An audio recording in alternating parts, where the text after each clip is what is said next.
Thank you very much. I'm actually sort of almost going to pick up the story from the point at which the dispensary left off, but on a different building, because very much like, not quite the same story, but the same sorts of trials and tribulations happened to the Prince Regeneration Trust in the course of acquiring Middleport Pottery.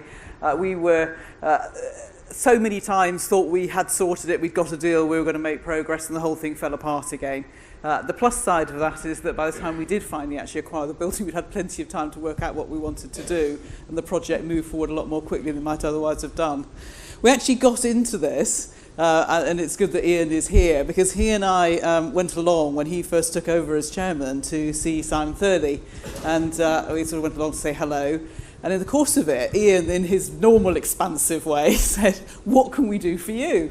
And Simon said, "Well, if you can do one thing for me, could you save Middleport Pottery? That's in our top priority." "Of course," said Ian. and thereafter, some considerable years of hard work set off. So, what is it? I'm just going to give you a little bit of background on the trust first, just to give you a context for us and why we got involved in it. And then I'm going to tell you a little bit about where we are on Middleport Pottery. And as it says, the story so far, it's very much a continuing story, and there's still much to do. So Ian has covered this. We are a charity set up by the Prince of Wales, so I won't recover that again.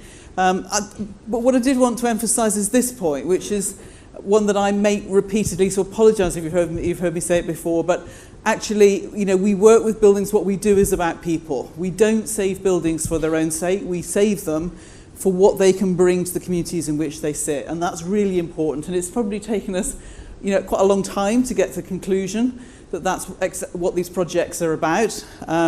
But we now wholeheartedly buy into that. And as you'll see, as I talk through the example at Middleport, it doesn't just happen. You have to work at it. As a result, we tend to work in areas of deprivation because we can make a bigger impact, and there are areas where the market isn't going. Therefore, there is a reason why an organisation like ours, or indeed like many of the ones that you represent here in the room, is needed. And we tend to work on challenging sites that people locally have said, actually, do you know what, this one's just too difficult. So we don't usually get involved if there is a local trust or if there is an appetite to deal with something at a local level. We take a lot of time sort of sharing what we've learned, as I often say, sometimes very painfully, over the last sort of 19 years. And part of what we're doing here through this BRIC conference, which today is the BRIC day of the two-day conference, but also through workshops, which I know many of you have been to, and through our mentoring programme, is about sharing that learning. And we're hugely grateful to HLF for enabling us to do that through the Catalyst programme. And we basically try and sort of help others do what we're doing, but we also try and sort of use it as an opportunity to capture craft skills and other sort of opportunities of saving traditional skills. And we do a little bit of work. We're not an organisation that spends its time doing policy or lobbying, because frankly we don't have the time and capacity to do that. We're a small team. But what we do, where we think we have a particular piece of insight, if you like, on an issue, is try and inform the debate on that.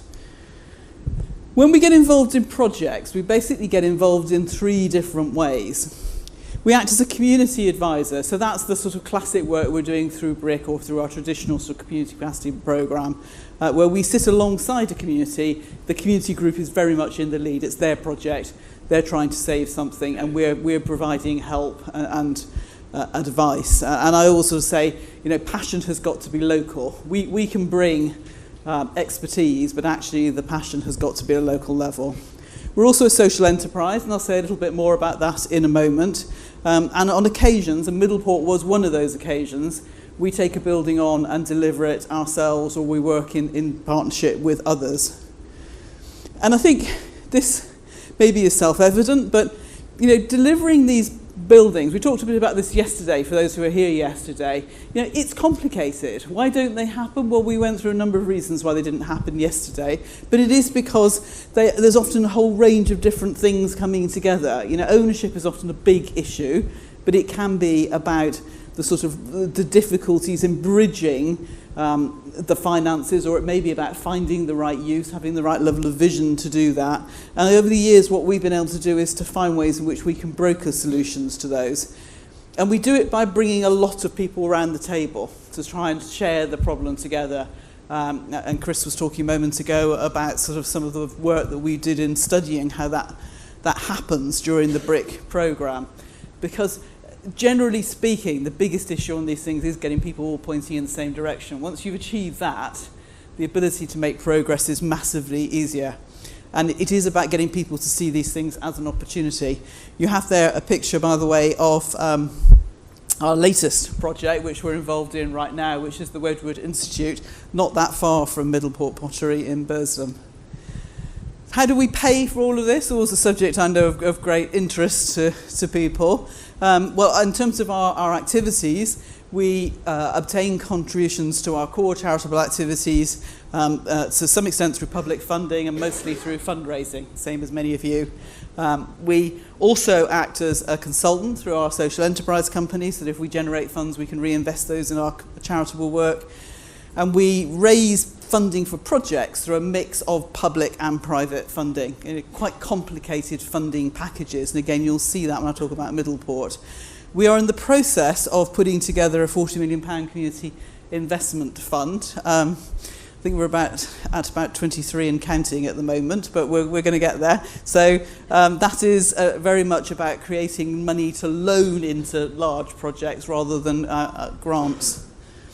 And the sorts of things that we do in our social enterprise company is act an advisor on projects where we, for example, sit within, say, a steering group, and a good example of that is where we've been heavily involved over a number of years at Denby Hospital in advising and supporting an issue surrounding a building which was falling into increasing dereliction, and a successful CPO has now gone through on that site. It's taken many years of very hard work to do that, and it's been basically about pulling the team together and getting the right people around the table to make it happen. And we also do quite a lot of work. It's interesting to hear what was being said around the need for communities to move forward, because one of the things we do quite a lot is governance reviews, for example, where you sit down with a community group that's got so far and then needs to think about where it goes next. So what are the skills it needs around the table? How do you transition? And also all the sort of usual stuff around raising funds through grants and doing options appraisals. I know I'm preaching to the converted in this room, but I think there are reasons why heritage-led regeneration has benefits that simply going out and starting from fresh and doing a new build site cannot achieve, probably can't achieve at all, but certainly can't achieve as easily. Clearly, it does all the same things in that it creates new jobs, new homes, community facilities, depending on what the project is, so that's the same. But I think the impact on community pride and the sense of place that you create through having a heritage in your project is massively bigger. And also, you know, if you work in areas where there's a number of derelict buildings, simply the removal of an existing derelict building, we also saw what sort of sad state the dispensary looks in at the moment. There's a huge impact on people who are living in the area. It's a focal point, and it enables you, if you work at it, to provide training through the project, and also volunteering. You know, volunteering, to organisations like ours and to many charities. You know, you feel the volunteer is doing you a favour, which clearly they are. They're giving their time up to come and work with you. But actually, volunteers get a huge amount out of it themselves, and therefore it is more of a sort of two-way exchange than perhaps you feel. And also that sort of focal point for a wider regeneration, for making a change in the local area. And as we're here to talk about industrial heritage, I sort of stop for a moment to think about, well, is industrial heritage and is the regeneration of buildings or the restoration of buildings for industrial heritage any different to any other type of heritage? And I think there are some differences, actually. One of them is the fact that the building is redundant in the first place, and that's Sleaford Maltings down there, by the way, which has now been out of use for longer than it was in use to its original purpose, but a stunning set of buildings in Lincolnshire. Means that usually there has been a decline in a major industry.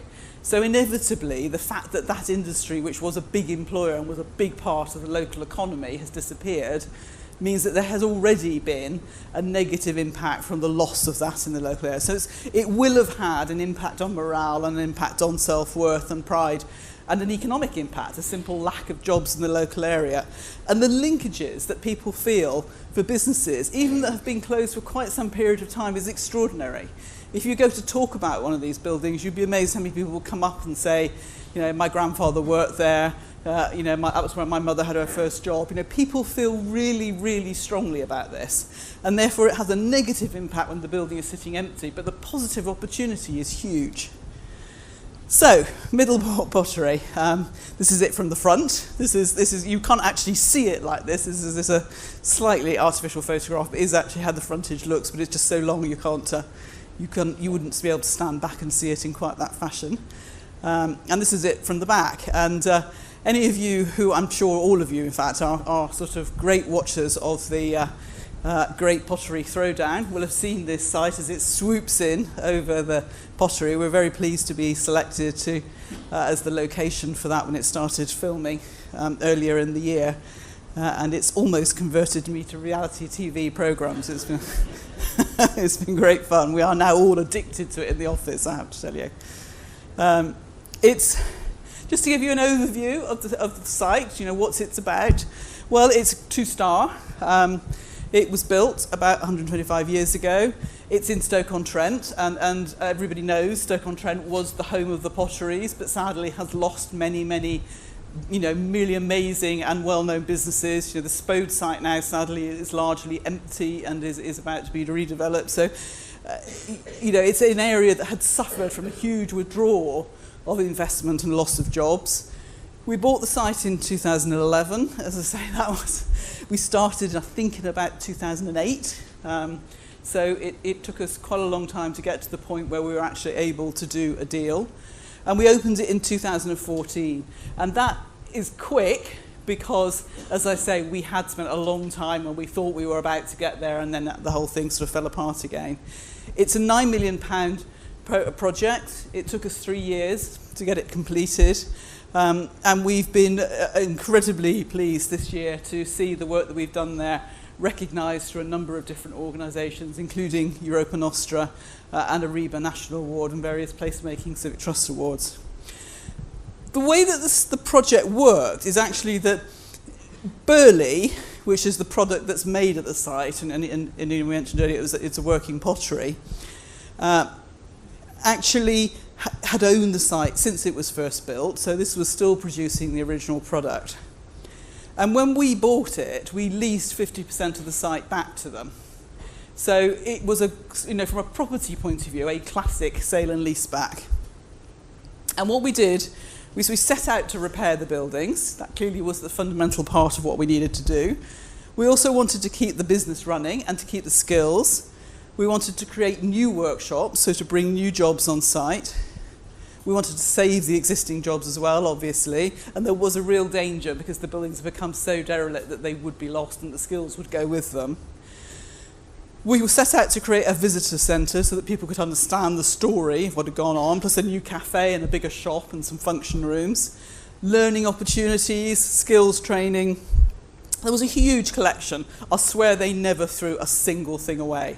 So that we had rooms and rooms and boxes of all sorts of things. And when you opened a box, you didn't know whether it was going to have, you know, the original sketch drawing for the site before they'd even built it, or a 1972 yellow pages that somebody thought it was critical to save.